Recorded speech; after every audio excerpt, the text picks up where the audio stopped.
байна уу? Баггүй юу? Салцсан юм. Наач асааг байсан. За энэ өдрийн амар амгаланг айлтгая. Өнөөдрийн Монгол Улсын шинжилгээ ухааны академийн философийн хүрээлэн шашин судлалын салбараас зохион байгуулж байгаа 2026 оны 2 дахь удаагийн семинар. Өнөөдрийн семинарыг бас албан ёсоор эхлүүлээ гэдэг энэ үүргийг тус салбарын эрхлэгчид өгсөн байна. Тийм учраас бид нар манай шашин судлалын салбарт шинээр эрдэм шинжилгээний ажилтнаар орж ирж байгаа доктор Сайн Билгийг энэ удаагийн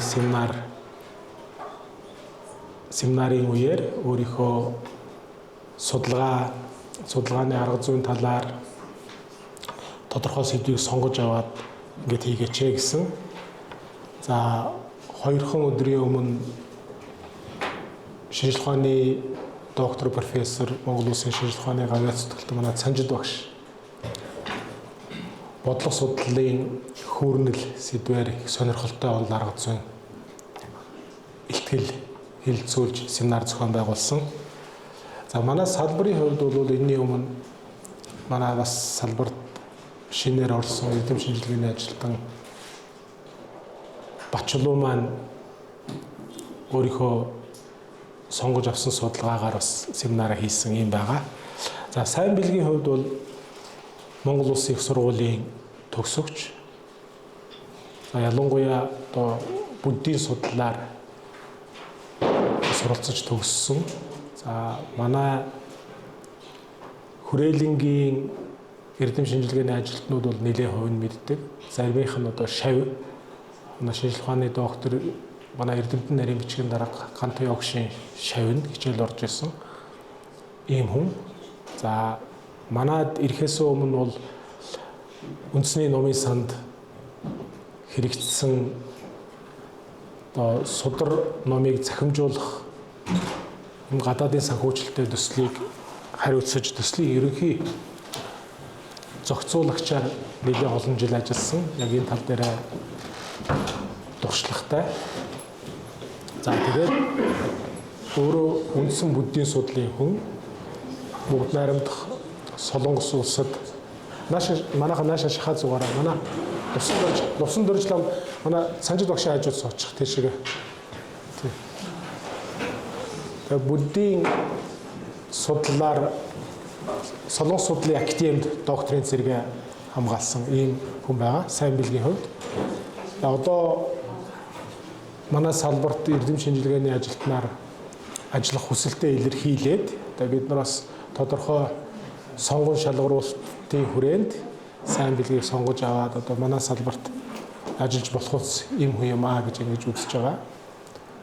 За урд нь хийж байсан үндэсний номын сан дээр хэрэгжижсэн төсөл нь хүртэл одоо энэ салбарт ажиллаж байгаа одоо судалгаатай холбоотой ийм ажил байж болох юм. Ямар ч байсан англи хэл дээр болоод монгол хэл дээр одоо нэгэн сэдвт зохиол бүтээл гаргасан тодорхой гадны мэргэжлийн сэтгүүлүүдэд эрдэм шинжилгээний өгүүлэл хэвлүүлж байсан одоо ийм туршлагатай. Тийм учраас буддийн судлаараа цаашаа үргэлжлээд одоо бид нартай хамтарч ажиллах боломжтой юм аа гэж манай салбар үзээд одоо эрдэм шинжилгээний ажилтнаар авах боломжтой гэсэн ийм нөхцөл бүрдсэн учраас авч ажиллаулж байгаа ийм одоо залуу эрдэмтэн буддийн судлалын бас дараагийн үеийн төлөөлөл болж өсөж боожж болох үс ийм одоо судлаач гэж бид нар үзэж байгаамаа.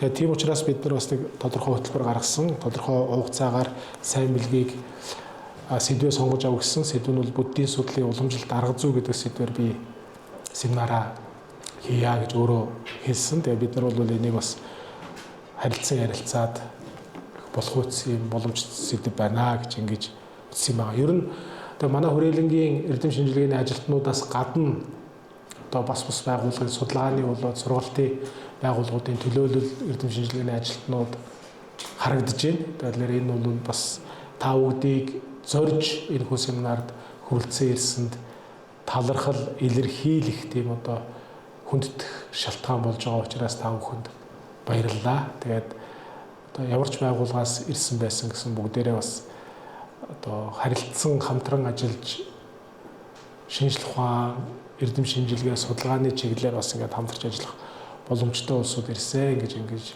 үзэж байна. Тэгээд өнөөдрийнхөө семинарыг эхлээд доктор сайн бэлгийг урьж байна. За баярлалаа та бүхэнд.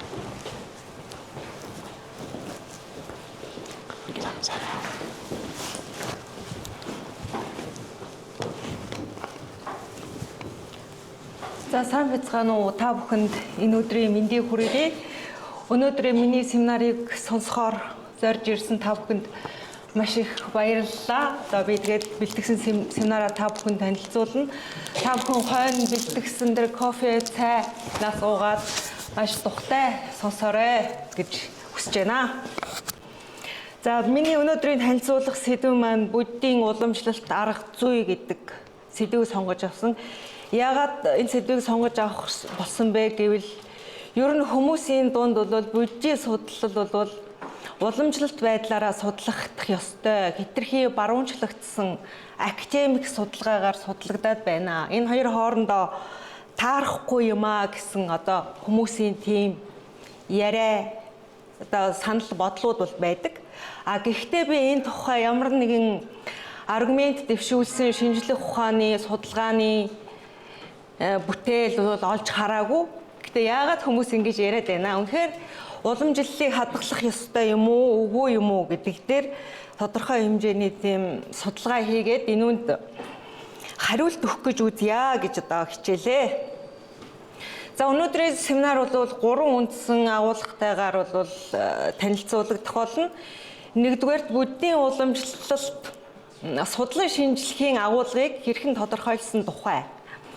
Хоёрдугаар буддийн философион олдог, философийнхоо үндэслэл болгож авдаг их сурвалж судлал гэдэг ямар хувьсэл өөрчлөлтөөр явж судлагдах ёстой юм бэ гэдэг агуулгыг гаргана. Гуравдугаарт буддийн уламжлалт сурах, судлах, бясалгах, гүйцээх энэ бүх үйл ажиллагааг хэрэгжүүлсэний үр дүнд энэ академик судалгааны орчин үеийн шалгуур шаардлагатай хэр зохицох агуулга байна вэ гэдгийг одоо харьцуулан үзэх тийм юм 3 үндсэн агуулгаар бол танилцуулна. Нэгдүгээрт нь шинжлэх ухааны судалгааны арга зүй юу вэ гэвэл одоо маш энгийнээр тодорхойлж хэлвэл судалгааны ажлыг хэрхэн гүйцэтгэх вэ? Энэ тухай арга зүй асуудал болдог. Ямар их сурвалж баримт мэдээллийг их үндэс болгох вэ? Тухайн баримтуудыг хаанаас хэрхэн олж авах вэ? Тухайн баримт мэдээллийг хэрхэн боловсруулж ямар үр дүнд хүрэх вэ? Тухайн баримт мэдээллүүд нь тоон буюу чанарын эсвэл хосолмол шинжилгээ гэсэн энэ 3-аас алийг шаардах вэ гэсэн энэ агуулгыг л шийдэхэд бол чиглэгддэг. Энэ бол хамгийн энгийнээр томьёолсон томьёол гэж үзэж болно. За буддизмд анх эхлээд барууны ертөнцид танигдаад академик судалгаа гэдэг эргэлтэнд орж эхлэх үед бол 1840-од оны үед Фридрих Керн, Рис Дэвидс нар файлын их сурвалжийг олоод тэрийг орчуулж барууны хэлээр тайлбарлах тэр цаг үеэс эхэлсэн байгаа. Түүнээс хойш даруй 100 жилийн дараа гэж хэлж болохоор 1940-од оны ихэнх үеэр хамгийн эхлээд томьёологдож байсан буддологи гэдгээсээ Buddhist Studies гэсэн бол нэр томьёонд бол шилжсэн байт юм аа. Яагаад гэвэл энэ нь өөрөө дисциплин, шинжлэх ухааны албан ёсны судлагдах хүн болж тогтсон гэсэн үг ээ. Судлагдах хүн болж тогтохын, дисциплин болохын үндсэн шалтгаан нь юу байдаг вэ гэхдээ зэрэг зөвхөн текстийг судлах биш, их бичгийг судлах биш. Тэр их бичигт агуулгадж байгаа агуулга нь философи нь маш олон салбарын шинжлэх ухаануудтай уялдаж тайлбарлагддаг юм байна. Ийм интердисциплинary шинжтэй юм байна гэдгээс нь үндслээд энэ бол studies гэсэн нэр томьёогоор бол тогтсон байдаг. Нөгөө нэг шалтгаан нь болохоор олон соёлын илэрхийлэл болдог. ганцхан соёлоор тайлбарлагдах боломжгүй. За буддизм нь эхний эртний үед эндхийг дүүсээд дараа нь төвдөр дамжаад Монголд орж ирсэн гэвэл бид нар Монголын буддизмыг судлахын тулд 3 соёлын огтлцлыг судлах хэрэгтэй болдог. Эндхийг, төвд, Монгол гэсэн. Тийм учраас энэ бол транскультурал шинжтэй байдаг. За хоёрдугаарт буддийн судлал гэдэг нь өөрөө ганцхан тэр номлолыг агуулсан нэг их сударт. Одоо жишээлбэл одоо бусад шашинд байдаг шиг те ганц их сударт тулгуурлахгүйгээр маш олон судар, маш олон тайлбарууд, маш олон их бичгүүдэд тулгуурлаж судлагддгаараа бол энэний нэг онцлог байдаг. Тэгээд буддийн гүн ухааныг, буддийн агуулгыг тайлбарлахад шинжлэх ухаанчаар хандна, түүнээс гадна уламжлалт тайлбарлалаар хандах тэр агуулгыг бол бас орхиж болдгүй. Шинжлэх ухаанч байдал, уламжлалт байдал гэдэг хоёр агуулгынхаа яг балансан дээр явдаг ийм тайлбаруудыг бий болгодгоор юм бол буддийн судлал бол маш онцлогтой. Ингээд биеийн даасан албан ёсны шинжлэх ухааны судлагдах юм болсон гэж үздэг.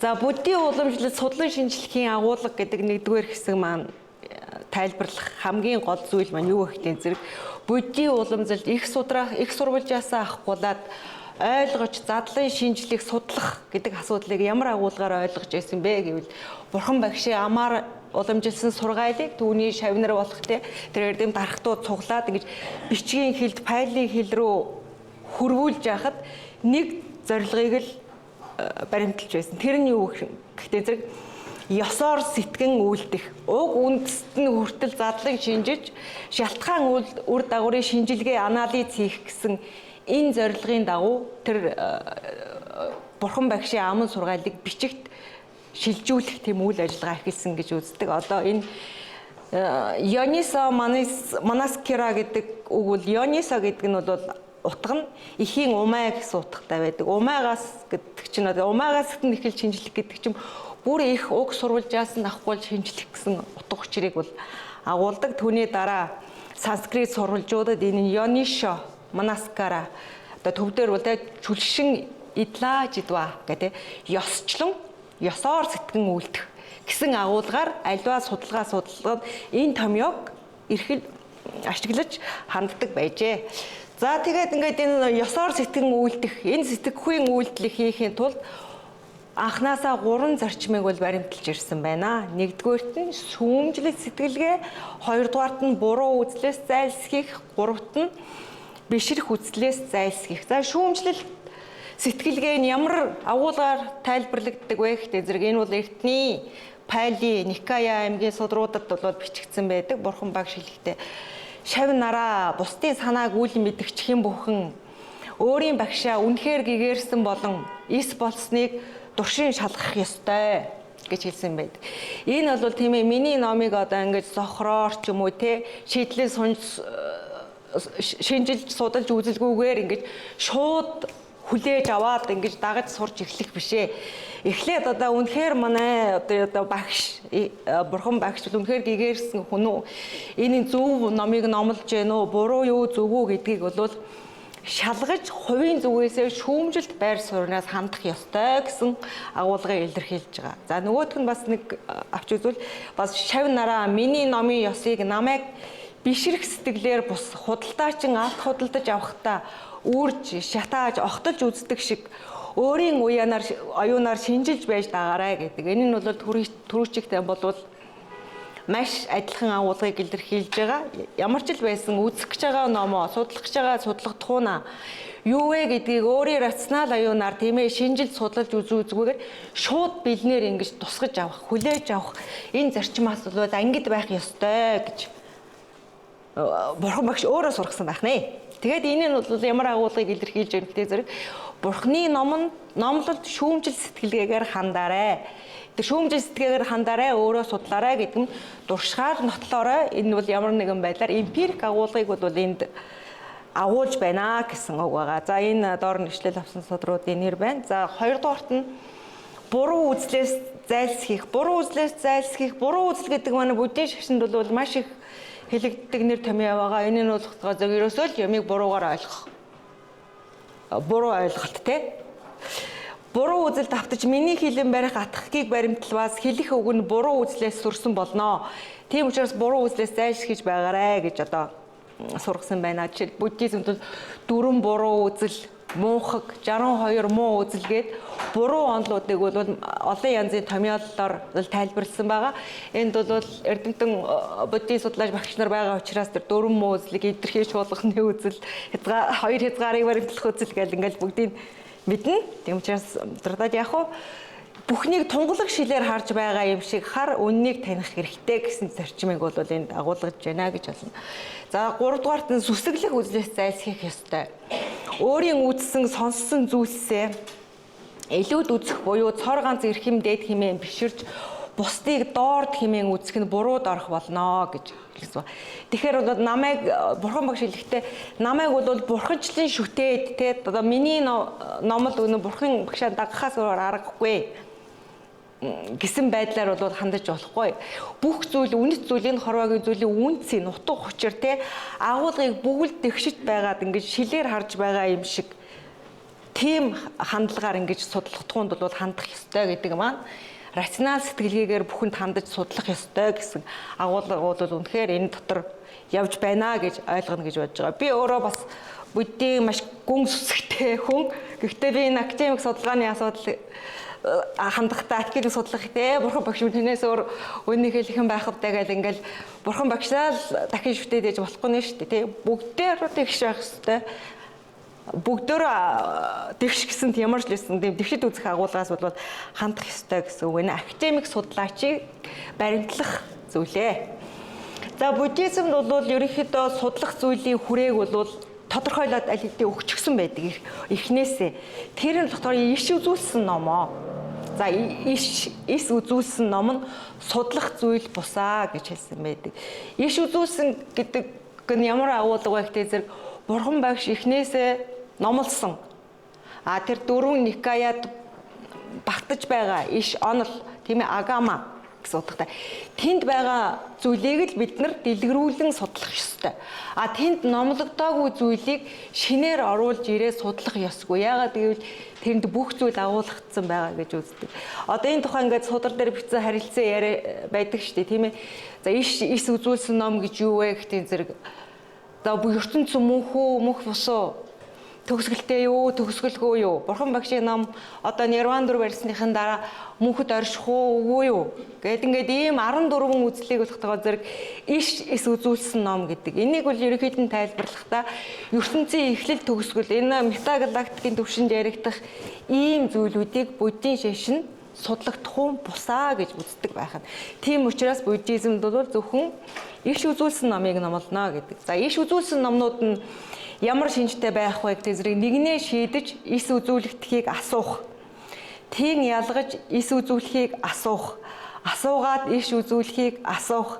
Агуулгадахыг асуух гэсэн ийм 4 асуултны хүрээнд байгаа судлагдах хүн бол иш үзүүлсэн номын агуулга юм а гэж үздэг. Жишээлбэл нэгнээ шийдэж ис үзүүлэгдэхийг асуух гэвэл доор бол жишээн дээр бичсэн байгаа. Амьтан төрөөд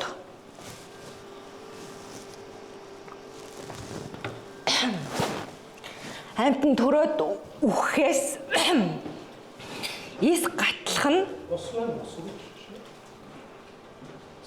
ис гатлах нь гэдэг нь болох тоогоон зэрэг нэгнээ шийдэж иш үзүүлэгдэхийг асуух юм а. Яагаад гэвэл төрсөн болгон үхэн.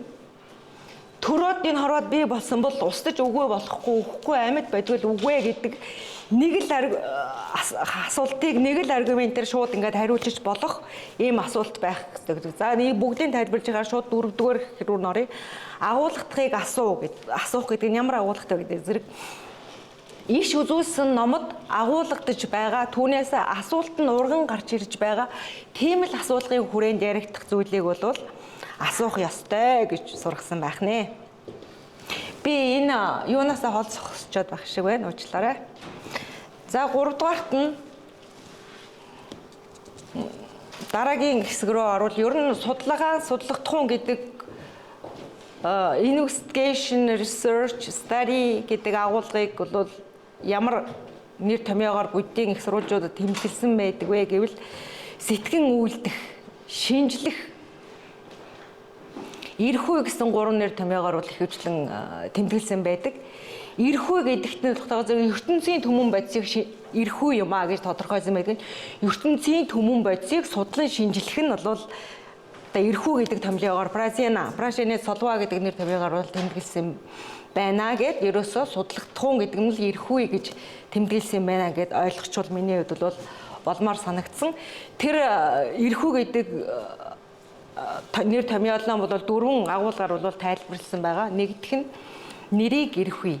Нэрийг эрхүү гэдэг нь болохоор зэрэг ямар агуулгыг илэрхийлж байна гэвэл нэрийн чуулган ба үгсийн чуулган ба үсгийн чуулган нугуудын ирэхээр бэлэг чанар огоод бүтсэн үгүй болохыг ухах болоо гэж байгаа. Энэ дутагдсан зэрэг нэр гэдэг чинь болохоор хотол нэр итгэлийн бэлэг чанар ойлголт. Оноос нь нэр ойлголт бол зоригдшгүй. Яг гэвэл юмны нэр томьёол гэдэг чинь хүний ямар нэгэн объектыг сэтгхүүгээрээ тэмдэглэсэн зүйл болохоос биш тэр нь огоод тиймгээд бүтчихсэн зүйл байхгүй. Жишээлбэл одоо энэ ус гэхэд хүмүүс л бүгдөө энийг ус гэж тэмдэглэсэн болохоос юм чи ерөөсөө ус гэдэг нэг ийм л юм байх ёстой гэсэн цаанаас заагдчихсан тийм агуулга байхгүй гэдгийг л огоод бүтсэн бус нэр огоод бүтсэн бусаа гэж хэлдэг. Инхээр яг нь ертөнцийн бүхэл юмс үзэгдэл гэдэг чинь нэр ойлголтууд. Энэ ойлголтуудыг бол задлан шинжилж нэрийг тогтоох ёстой гэсэн агуулгыг илэрхийлж байгаа. Хоёрдугаарт нь бодыг эрхүү. Бодыг эрхүүн зогц язгуур төрөнд өгөхгүй бэлэг чанарыг огоод бүтээгүй хэмээн авах болоо гэж байна. За энд нь бод гэдэг нь болохоор зэрэг семантик тогтмол бодод тутаг.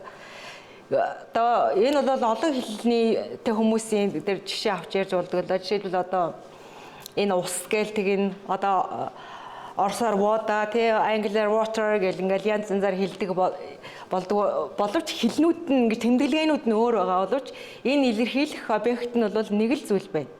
Энийг л болохтойгоо зэрэг бодыг ирэх гэдэг байгаа. Бодит юм нь юу юм бэ гэдэг.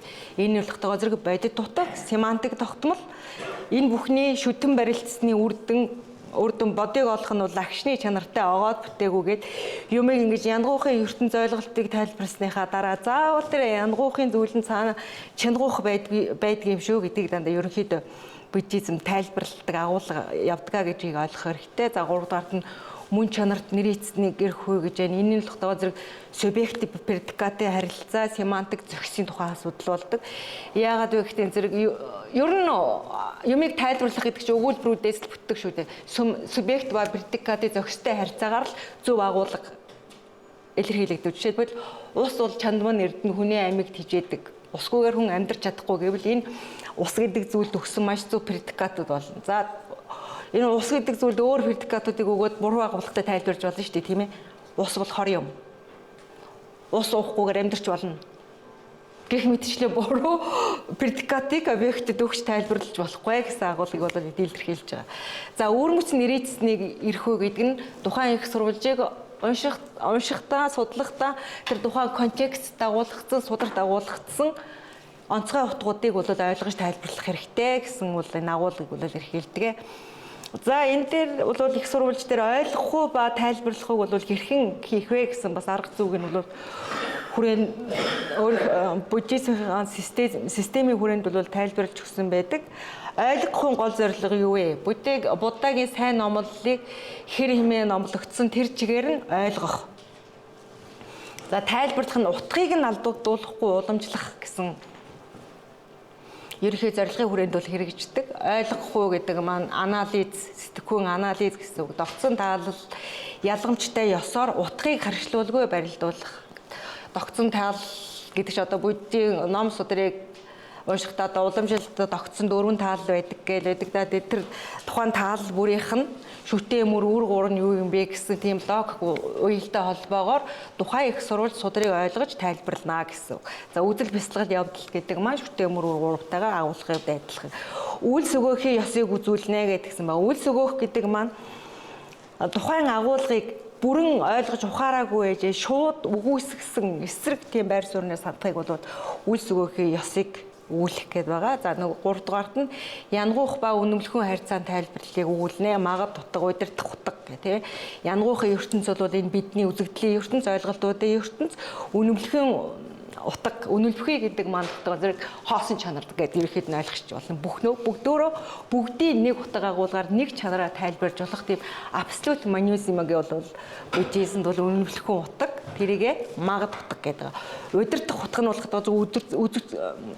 үзэгдлийн ертөнцийн агуулга байх нэ. Мөн үзэгдэл юмсыг тайлбарлахдаа 3 бэлэг чанарынх нь хүрээнд тайлбарлах ёстой. Хотол нэрийтгэлийн бэлэг чанар гэдэг нь нэрэлттэйгээ зэрэг ойлголтуудын учир, бусдын эрхтийн бэлэг чанар гэдэг чинь хоорондоо шүтэн барилдан ганцаараа үл оршихын утга агуулга. 3 дугаарт нь огоод бүтцний бэлэг чанар гэхдээ зэрэг одоо энэ ертөнцид мөнхөд орших зүйл үгүй, бүх юм харьцангуй хоосон чанартай гэдэг агуулгыг бол ойлгох үедээ зарчим болгох ёстой гэсэн агуулгыг илэрхийлж байгаа.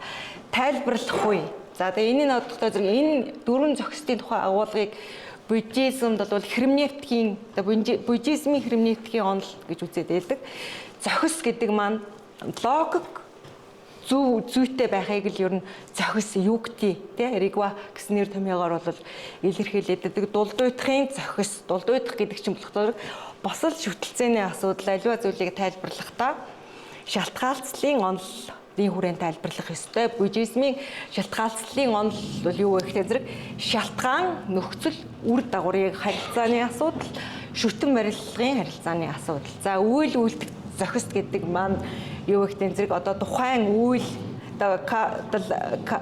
үйлдэл тогтоо зэрэг тохирох эзэнтэй байдаг гэхчээр одоо судар дээр бичснээр бол нүд эрэхтэн тийм идэхгүй нүдний баригдахгүй дүрс 3-ын харилцан үйлчлэлдэл дүрсийг үзсэн болно.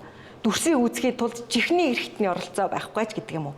Тэ өөр эрэхтэн болгон өөр объект болгон өөрийн зорилготой үйлдэлтэй яг тэрнийх нь агуулгаар сэтгэх ёстой гэж зохистой бүтээгдэхүүн зохист гэдэг маань тогтоох зэрэг аливаа зүйлийг логик шалтгаантайгаар тайлбарлах ёстой, логик зөрчилгүй дүгнэлт хийх ёстой. Сэтгэхүйн хийсвэр түвшний анализ ба синтезийн агуулгыг бол энэгээрээ илэрхийлээд байдаг юм а. Энэ бүхнийг бодохдоо зэрэг судраас иш авсан болгоныг бичээд багтаагаад байх боломж байсангүй. А дөрөвдүгээрт нь мөн чанарын зохист. Энэ мөн чанарын зохист нь гэдэгт зэрэг аливаа юмны мөн чанарыг бол өөрийн бэлэг чанар ба ерийн бэлэг чанар, номын бэлэг чанар гэсэн 3 бэлэг чанарын харьцаанд тайлбарлах ёстой гэж агуулгыг өгсөн байгаа. За буддийн судлал бол их сурвалж судлал бол хамгийн чухал байр суурийг илэрхийлдэг. Яагаад гэвэл их сурвалжийг уншиж байж л бид нар философийг гаргаж авдаг, ойлгодог. Тэдний ялгаануудыг хооронд нь харьцуулж тайлбарладаг учраас их сурвалж судлал бол буддизмд хамгийн чухал судлах тухай болдгоо. Нэгдүгээрт бол их сурвалжийн уламжилсан байдлыг бол судлах хэрэгтэй. Ямар үндэстэй одоо завааны үеийн тий завааны үе ямар дэлбэт ямар тайлбаруудтай тэр тайлбаруудын тайлбарууд нь ямар юм хэд хэдэн зохиолыг ашигларууг их сурвалжчин бүтсэн одоо ямар зорилгоор зохиогдсон бусад зохиолоос юугаараа ялгаатай юм гэдгийг одоо их сурвалжийн уламжилсан байдал гэдэг агуулгад нь хамааруулж бол судлах хэрэгтэй байдаг байх нэ. 3 дугаарт нь шаардлагатай болвол тий шүүмжлэн засварлах хэрэгтэй гэж үздэг. Шүүмжлэх засварлах шаардлага critical edition гэдэг баруунд нэрлэж хэвшсэн байгаа. Энэ ямар тохиолдолд хийгддэг вэ гэхтээ зэрэг нэг судрын олон янзын гар бичмэл буюу модон барын хувилбарууд байгаа тохиолдолд тэдгээр дотроос тэ судалгаанд барих хамгийн итгэмжтэй тийм их сурвалжийг орохын тулд хооронд нь харьцуулаад ийм засварлж одоо нэг шин текстийг бүтээх юм үйл ажиллагаа байдаг. Энийг бол critical edition гэж хэлдэг. За тэр тухайн агуулгад одоо хэл бичгийн агуулгатай байна уу? Гүн ухаан, сэтгэл судлал, төв, уран зохиол, урлагхан ухаан, ангаах ухаан, одон орон гэдэг бүдгийн ном сурвалжууд чинь маш олон тийм агуулгуудыг багтаадаг. Эдгээр бол хоорондоо аль хувиар багтаасан байна, ямар агуулгыг илэрхийлж байгаа гэдгийг бол анзаарч үзэх хэрэгтэй. Дөрөвдүгээрт нь тогтоон зэрэг онол тайлбарлал, нэр томьёо анх хэрэглэгдэж байснаасаа ингэж хувьслын явцад ямар модификацид орсон бэ гэдэг агуулгыг бол бас заавал судлах шаардлагатай байдаг. 5 дугаарт харьцуулсан судалгаа одоо бусад төстэй адил тий адил төстэй өрний философийн болон дорны философийн бусад урсгалуудтай ямар үзэл санааны адил төстэй болон ялгаатай зүйл байна вэ гэдэг харьцуулсан судалгаа. Энэ 5 асуудал бол сурвалж сурталчилгааны үндэс болдгоо. За их сурвалжийн системийг бид нэр эхлээд одоо судалгаанд бол ойлгох хэрэгтэй байдаг. Нэгдүгээр төлөх тогоон зэрэг нэгдүгээр их сурвалж пайлын их сурвалж бол нэгдүгээр их сурвалжтай ордоггүй. Энэ бол ишлүүндээ ордог. Агаама. Ягаад гэвэл энд агуулгдсан зүйл л дараагийнхаа судруудад дэлгэрүүлэн тайлбарлагдах ёстой гэсэн агуулгыг илэрхийлж байгаа учраас. За нэгдүгээр их сурвалж нь юу байдаг вэ гэвэл одоо шүн гэж бас хэлдэг. Одоо заваа зохиолууд байна. Одоо 5 ухааны заваа зохиолууд байна. Жишээлбэл энэ бол үндэстэй орно. За анхны тайлбар зохиолууд. Одоо энэ заваа зохиолууд ч одоо жишээлбэл одоо ондог жингийн тайлбар, ондог жингийн одоо тийм номлол үгсийг бүлгэлсэн гэл те. Тийм номлол гэл ингээл янз бүрийн хэлбэрээр явдаг. Бахасян, карика, вякя гэл тика гэл те. Эдгээр болохтойгоо зэрэг анхны тайлбар зохиолууд нь болно. Энэ бүгдөөрөө нийлээд их сурвалжийн нэгдүгээр эренбийн их сурвалжууд гэж болдог. За хоёрдугаар эренбийн их сурвалжууд нь хаанаас ихэдэг вэ гэхээр зэрэг хятад хэлэнд орчуулагдаж эхэлсэн, төвд хэлэнд орчуулагдсан, монгол хэлэнд орчуулагдсан, мөн хятад эрдэмтэн лам нарын дэлгэрүүлэн тайлбарлаж бичсэн, төвд лам нарын дэлгэрүүлэн тайлбарлаж бичсэн, монгол лам нарын бичсэн энэ зохиолууд бол хоёрдугаар эренбийн их сурвалжуудаа орно. За тэрний дараа тэн дээр үндэслүүлээд тайлбарлсан бол одоо 3 дугаар эренбийн их сурвалж, 4 дугаар эренбийн их сурвалж гээд явах бол боломжтой. Гэхдээ судалгаанд бол заавал энэ гарал үүсэл эренбидэс дарааллыг бол маш сайн анзаарах боломжтой шаардлагатай байдаг. За Монголын буддийн судлаач эрдэмтэд бол төвд их сурвалжийг ер нь ихэвчлэн авч судалдаг. Яагаад гэвэл манайх төвдийн буддизмын уламжлалтай явуулс учраас тэр дотроо төвдийн буддизмын их сурвалжууд, төвдийн буддийн их сурвалжууд ямар хувьслаар явагдаж, ямар он цагийн дараалт байдаг гэдгийг бол бид нар бас судалгаанд анзаарах хэрэгтэй. Эртний үед анхны надарга хэлдэг тийм ээ. Энэ болохоос Соронзон хаан одоо буддизмыг төвдөд авчираад Томи Самподо бичиг зохиогоод ингээд хуучин орчуулгуудыг хийж эхэлж байсан үе. Түүнээс гадна Ралбачин хааны хүртэлх хугацааг бол эртний үе гэж ярьдаг. Энэ үед нь болохоор бүх төвдийн ном судруулууд Нимавагийн чиглэлтэй байсан Нимавагийн судруудаа гэж үздэг. За дараа үед нь болохоор Ишуд хаан Батиша, Балдан Жууда Шиша төвдөд ирээд ингээд их бүтээлч тарны бясалгагч лам нар одоо зохиол бүтээлээ төрваад тэгээд чадар гэдэг дараа үе энэ болохтойгоо зэрэг төвдийн буддизмын шинэ үе. За шинэ орчуулгын үе гэдэг бол Сажбанд дагуунгаажлсан үеэр бол эхэлдэг. Энэ үе нь бол төвдийн буддизмын их сурвалжийн хувьд бол хувьсгал хийсэн цаг үе байгаа. Яагаад хувьсгал хийсэн бэ гэвэл одоо хуучин орчуулга дээр маш их алдаа оноотой буруу зүрх орчуулагдчихсэн нэр томьёонуудыг засварлаад сонгодог төвдийн орчуулга, сонгодог буддизмын төвд хэл гэдэг зүйлийг бол шинээр бий болгоод эртний итгэгд байсан агуулгыг тэр чигээр нь уламжлах ёстой гэсэн арга зүйг баримталж байснараа энэ үе бол ер нь төвдийн буддизмын их сурвалжийн хөгжлийн түүхэнд бол маш их ач холбогдолтой үе байдаг. Сажбанд дагуунгаажлсан бол манайхан сайн мэднэ. Манай монголчуудтай бол түүхийн хувьд маш их холбоотой хүн байгаа. За дөрөвдүгээр нь төвдийн ганжуур данжуурын хөгжлийн үе гэх те. Одоо анхны ганжуур данжуур имхлэгдээд одоо явж исэн үе гэдэг. Энэ үеийг бол сонгодог үе гэж хэлдэг юм а. Түүний дараа монгол ламнаар бол төвдийн буддизмд хувь нэмрээ оруулаад төвд Монголын буддизм гэсэн шинэ үзэгдэл бол бий болсон гэж үздэг. Энэ болохтойгоо зэрэг 17-оос 19-р зууны үед хамаардаг. За одоо түүний хавьд нь ард нь болохоор орчин үеийн 1900-аад оны дараа 20-р зууны ихэнх үеэр зохиогдсоос хойш тэр сурвалж бичгүүдийг болохоор орчин үеийн номууд гэж одоо сурвалж бичгүүд гэж ангилж үздэг. Төвд их сурвалжийг судлахад бол энэ он цагийн ялгаа онцлог дээр нь түшиглэж тухайн судалгаан бол судлах шаардлагатай байдаг. Энэ чинь бол бид нарт одоо ингээл нэг юм харагдаж шүү дээ. Сарнингийн тухай бичсэн судрууд их байдаг. Мэргэд гарахын орны 11-р бүлэгт шинэ хуучин тохионы бичиг гэдэг байдаг. Тэн дээр болохтойгоо зэрэг хуучин нэр томьёог, шинэ нэр томьёог нь харьцуулж ойлгох. Энэ бол маш их чухлаа гэдэг угаасаа эртний мэрэгдүүд хэлчихсэн байгаа. За ингээд буддийн судлалд одоо академик судалгааны зарчмаар судлахад бол одоо ерөнхийдөө судалгааны 4 үндсэн парадигм байдаг. За 5 байдаг, 2 байдаг гэл ингээл янз янз ярьдаг. Гэхдээ миний хувьд бол өнөөдөр 2 үндсэн парадигмыг ярихыг хүсэж байна. Позитивизм ба одоо интерпретивизм гэдэг тайлбарлагч гэж хэлж болох юм да. Тайлбарлагч. Энэ 2 хүрээний арга зүйг болохоор буддизмын орчин үеийн академик судлал үндсэнд ашигланаа.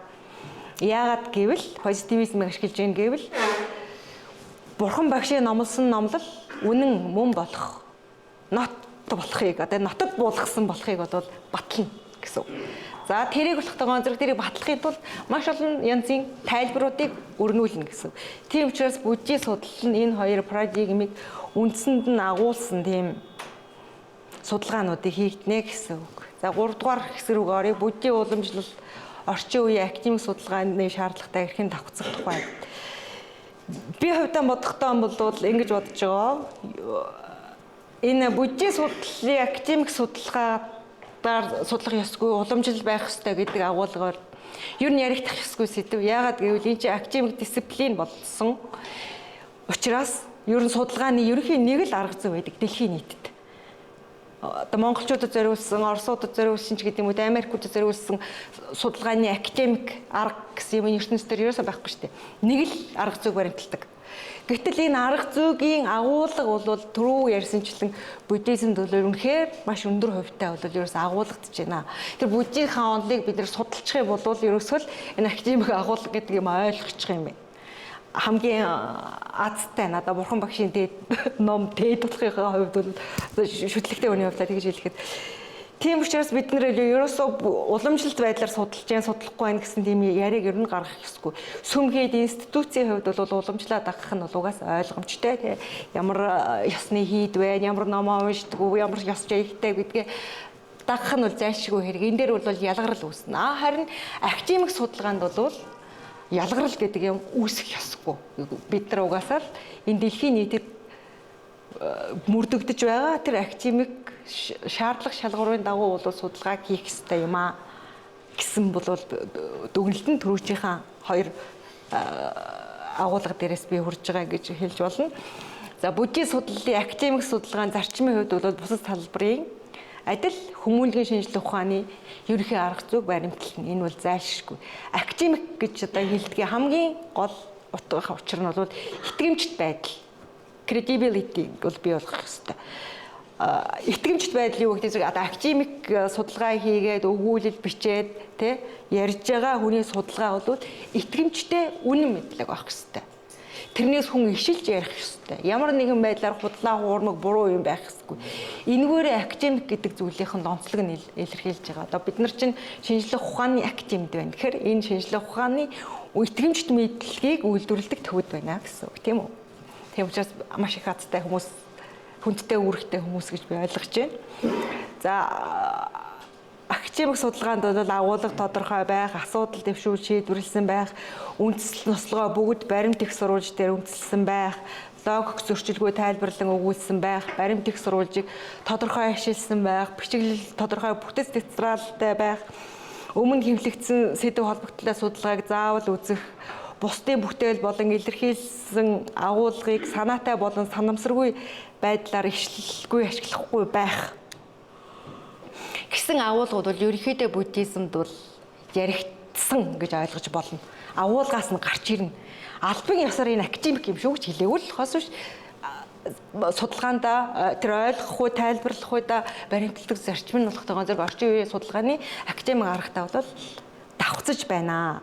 За энэ ч болохтойгоо зэрэг нэг асуудлыг тодруулж ирэхэд өмнө хэвлэгдсэн сэдв толбогдлоо судалгааг заавал үзэх гэдэг юм болохтойгоо зэрэг биднийг ямар нэгэн өгүүл бичих тавигддаг нэг шаардлагуудын нэг мөн үү? Мөн шүү дээ, тийм ээ?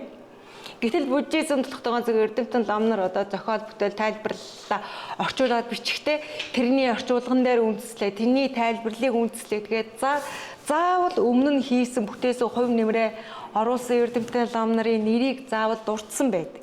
Тийм учраас тэр лам нар бол маш академик ёсор туунтай байсан байна гэж ойлгож болох уу? Болно шүү дээ, тийм ээ? За хоёрдугаар бусдын бүтээл болон агуулгыг санамсаргүй илэрхийлэхгүй гэдэг бол угаасаа энэ бол буддизм баримтлагч зарчим. дандаа нэрийн дурдсан байдаг, өмнөх зохиолуудаа үзсэн байдаг, тодорхой ишилсэн байдаг. Бичиг судар гэдэг чинь өөрөөсөө эхнээсээ ахгүй л мөргөлийн үгээс эхлээл үндсэн агуулга бичээ задлан тайлбарлал хэцүүлэндээ төгсгөлийн үг үргэлийн үгээр ингээд дуусгадаг эндээс дараатай.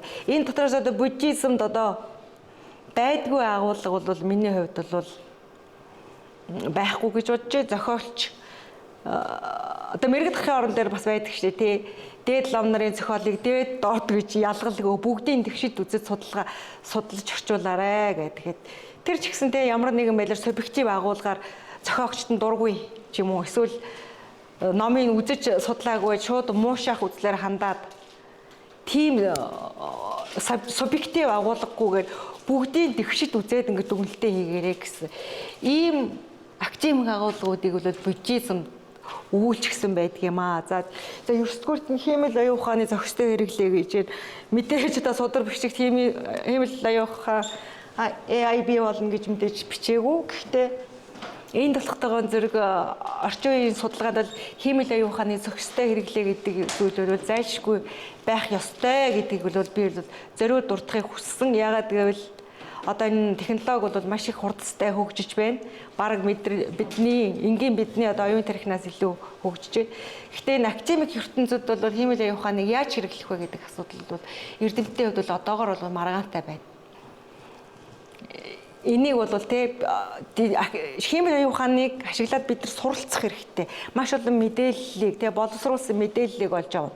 Гэхдээ хиймэл оюун ухаанд байгаа мэдээлэл гэдэг чинь маш хязгаартай. Зөвхөн тухайн database өгөгдлийн сандаа байгаа зүйлийг л боловсруулж үр дүн гаргаж өгнө. Тэрээс тэнд байгаа огт нэгдэггүй судрыг хиймэл оюун ухаанаас агуулгыг гаргаж чадахгүй. Зөвхөн дижитал орчинд байгаа зүйлийг л задлан шинжилж агуулгыг гаргадаг. Тийм учраас бид нар тэндээс маш их зүйлийг олж авч сурна тийм боломж байгаа. Гэхдээ академик судалгаа хийгээд тэр итгэмжт мэдээлэл, итгэмжт мэдлэг гэдгийг хүмүүст ингэж нийлүүлэгчдэд хиймэл оюун ухаан бол яах вэ?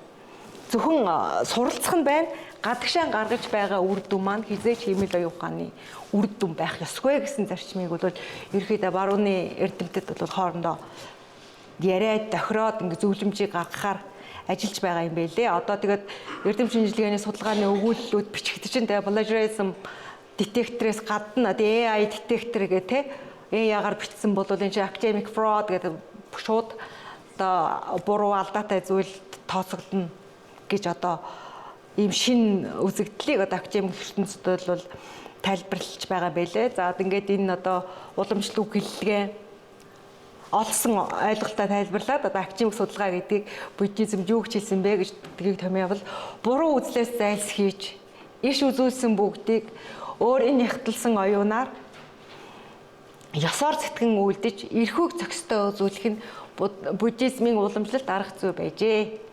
Одоо буддизмыг одоо барууны онлоор тайлбарлах ёсгүй гэсэн ийм маргаан бол угаасаа утгагүй юм байна. Тайлбарлахаас өөр аргагүй. Гэхдээ хамгийн азтай ач холбогдолтой тэр агуулга аль хэдийн бурхны сургаал буддизм судрал нөгөөд байдсан байна гэсэн зүйлийг бол ерөнхийдөө дүгнэлт болгож хэлхийг хүслээ. За анхаарал тавьсанд баярлалаа. Одоо ном сурвалжууд юм байна.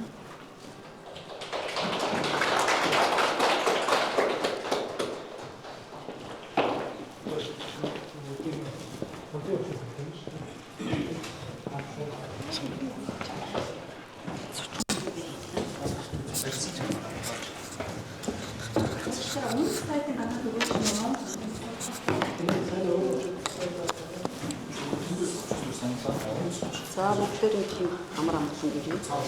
Өнөөдөр манай хүрээлэнгийн онл арга зүйн их семинар. За салбарын эдгээр шинжилгээний ажилтан сайн билег доктор буддийн уламжлалт судалгааны арга зүй гэсэн өөрийнхөө санал бодлыг тавьсан хуваалцсан ингээд илтгэлээ. За энд бас сонирхолтой асуудлууд хөндөгдөж байна.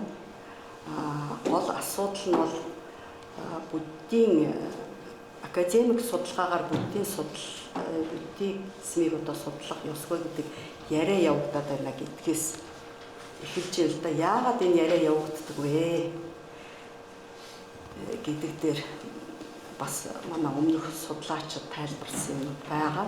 За ер нь бол энэ судалгаа маань буддийн гүн ухаан судлал манай философийн хүрээлэн дээр 5 одоо үндсэн чиглэлээр судалгаа явуулж байгаагийн нэг нь бол шашин судлалын салбар. За шашин судлалын салбар маань дотроо шашин судлал ба буддийн гүн ухаан судлал гэсэн юм 2 салбар байгаа. Тэгэхээр буддийн гүн ухаан судлал маань яг энэ шинжлэх ухааны академи дээр 1970-аад оноос ер нь орчин үеийн буддизмыг орчин үеийн шинжлэх ухааны арга зүгээр судлах судалгаа 1970-аад оноос манай философийн хүрээлэлээр эхэлсэн гэж болно. За энэ судалгаа бол хэдийгээр нэлээд олон одоо эрдэмтэд манай одоо алдартай эрдэмтэд хамрагдсан ч хэлээсэн нэгдсэн хандлага арга зүй барьж байсан.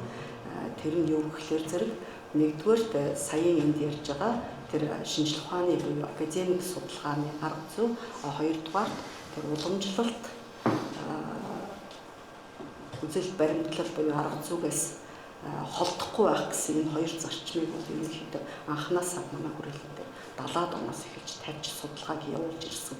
Энэ арга зүйг барьж өгөх хүрсэн юм байгаа. За тэгэхээр энэ дээр гол одоо за тэгээд сүүлд нь их сургууль дээр бол буддийн гүн ухааны салбар гээд нээгдсэн энэ судалгаа маань цаашаа гүнзгийрч тасралтгүй явагдах үндэс бол энэгээр тавигдсан.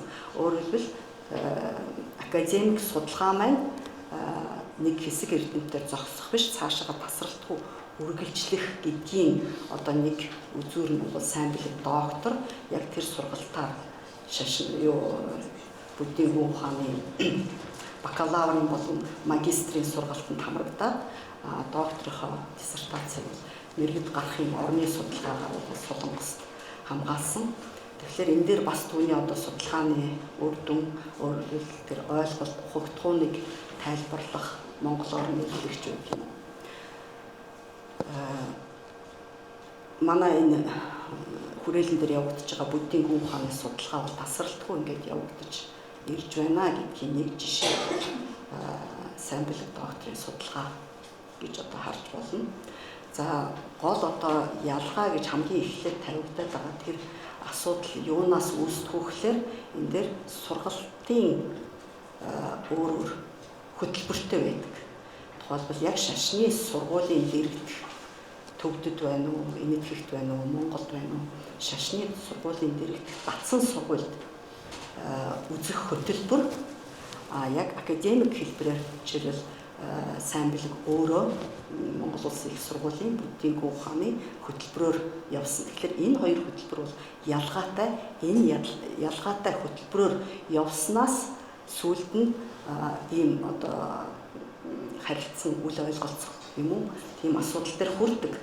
За гэхдээ энд хамгийн гол зүйл бол харилцсан ойлголцол, диалог гэдэг юм. Диалог ямар тохиолдолд хийгдэх вэ гэхээр ойлголтуудыг ижил утгаар хэрэглэх. Нэг ойлголтыг нэг нь шал ундаа утгаар юм уу? Нөгөөх нь өөр утгаар хэрэглэсэн тохиолдолд тэр хоёрын хооронд диалог явагдахгүй. Тэгэхээр зэрэг энд яригдж байгаа зүйл өөрөөр хэлбэл тэр диалог явагдахад бол ойлголтууд цаана яригдж байгаа агуулга бол ялгаатай биш юм байна.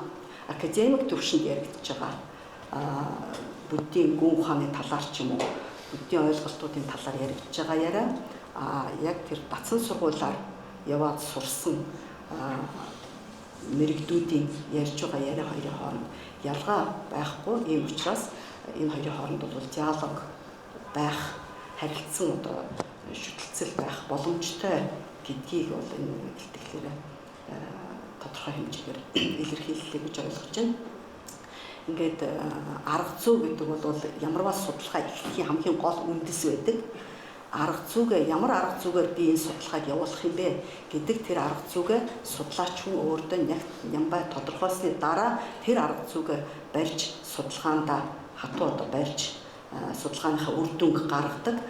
Энэ арга зүйгээ нягт ба тодорхойлоогүй тохиолдолд судалгаа маань задгай хэсэг бусаг шинжтэй логик холбоо уялдаагүй баримжаагүй болдог. Тийм учраас тодорхой одоо түрүүчийн семинар дээр бас ярьсан нөгөө хүрээ гэж тийм үү? Тодорхой хүрээнд өөрийнхөө судалгааг оруулахын тулд арга зүйгээ тодорхойлоод тэр арга зүйгээ барьж тэр хүрээгээс халихгүй одоо судалгаагаа явуулсаар байгаад эцсийн үр дүнгээ гаргах нь бол судлаач хүний хамгийн анхны одоо гол зүйл үүдэг. Тэгэхээр зэрэг сайн билег доктор маань одоо хүрээлэн дээр явагдах хүрээлэн дээр хийх эрдэм шинжилгээний одоо суурь манай хүрээлэн дээр явагдаж байгаа судалгаанууд бол ихэвчлэн дандаа суурь онлын судалгаа байдаг. Эмпирик гэхээсээ илүү суурь онлын философи мэрэгжлийн судалгаа. Өөрөөр хэлбэл энэ дээр судалгаа бол мэрэгжилд суралцах биш, мэрэгжилд суралцсан мэрэгжилтнүүдийн онлын судалгаа энэ хүрээлэн дээр явагддаг. Тэгэхээр зэрэг тэр судалгаагаа одоо эхлүүлэхийн тулд өөрийнхөө арга зүйг тодорхойлох энэ алхмаа хийж чинь гэж ойлгож байна. Ингээд сайн билег докторийн цаашдын эрдэм судлалын ажилд өндөр амжилт хүсье. Манай шашин судлалын салбар дээр явагдаж байгаа буддийн гүн ухааны судалгаа бас улам өргөжин тэлэх ийм одоо болтугай гэж өрөөе. Ингээд та бүхэнд анхаарал тавьсан баярлалаа.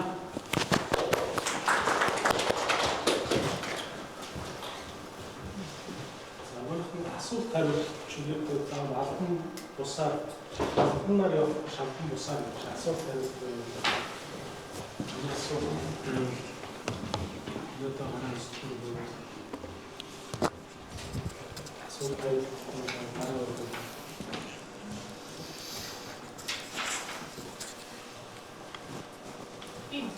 За.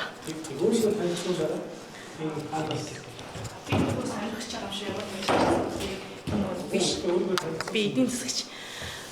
Тэгээд би 3 дугаар их сурвалж гисэн шүү дээ та. Тэрийг харж амжсангүй. 2 дугаар доктор та одоо ингээд буддизмын арга зүй тэгээд ерөнхийдөө шинжлэх ухааны арга зүй нэг үндэстэй байна гэж сайн хэллээ шүү дээ. Манай одоо бусад одоо шашин судлалуудын арга зүй та судалж үзсэн болов ямар ялгаатай бол бүгдээр академик л үгүй юу тэр бас зөв сонирхолтойгоо таныг тэгж үзсэн болов гэж сонирхож байгаа. За. 3 дугаар их сурвалж гисэн тий одоо энэ дэр слайдыг үзүүлэлээ. Энэ харагдахгүй байгаа учраас асууж байгаа байхгүй юу? Энд байна л та. Тий. Тэр нь аль нь юу юм бол? Энэ нь 3 дугаар их сурвалж ямар агуулгатай гэхдээ зэрэг энэ одоо их бол 1 дугаар их сурвалж энэ 2 дугаар их сурвалж аль алийг судалж шинжилээд агуулгыг багтаагаад өөр төвшин тайлбарласан их сурвалжийг 3 дугаар их сурвалж гинэ. За ойлголоо.